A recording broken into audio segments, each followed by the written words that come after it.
All right. Hi guys, I am Nevada Nelson. I'm doing my presentation on Chapter 5 from the textbook Strategic Management, and this is on the business level strategy part of the textbook. First off, I want to talk about trade-offs. Trade-offs are if you're going to trade off cost for quality or quality for cost, what you're going to increase and what's going to fall because of that, or if you can keep them all the same, which is like the little circle I made here on the left. How these all do affect and rely on each other. The cost is always going to affect what your customer base is, so you're building your reputation, and probably the quality of your product. So finding a happy medium within the circle. Two goals of this is to be an innovator in cost without sacrificing your quality. That is a vital, vital thing when it comes to building a product that people want to keep coming back to and building your brand loyalty. And second is your differentiation. What is making your product different from others, and why should that customer purchase your product over your competitors?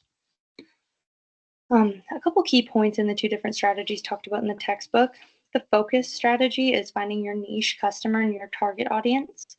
So you want to be able to, whether you're big or small, find the um, right size audience to make a profit, but yet not be too cheap or be too big that you can't have a customer relationship. Just finding the happy medium once again. And then the other strategy is the best cost strategy, which is aiming at having the lowest cost possible on the product in the market.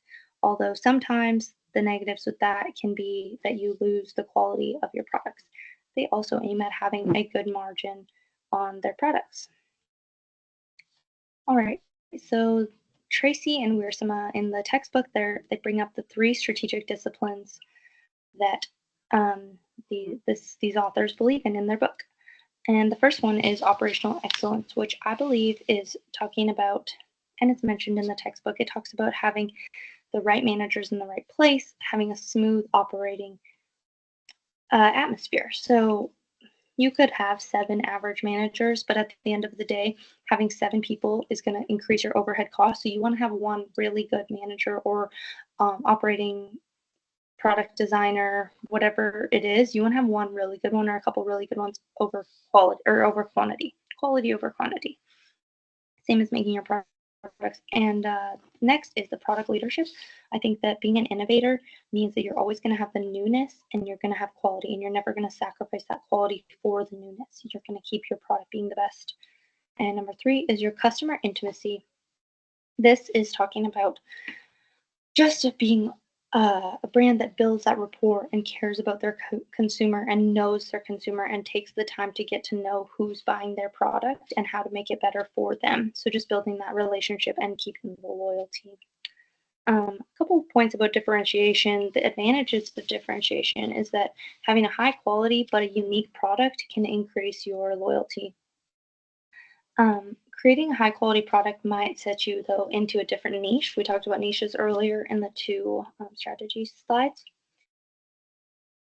which you don't always want to change niches. So that always needs to be, or change target audiences. So that needs to be considered always. But I think that setting yourself aside is going to build that loyalty, build that rapport with your customer. And then I included a quote from the textbook as well. Couple disadvantages of differentiation is that over differentiating can lead to adding the unnecessary features that the customers are not willing to pay for. For example, I could use Apple here.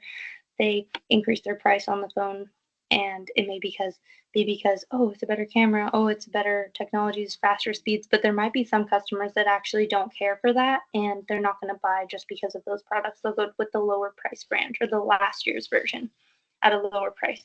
And then the other thing is, if you do too much differentiation and go just specifically at one customer target audience's needs and wants, they could just change their mind the next year, and that would have been a useless change.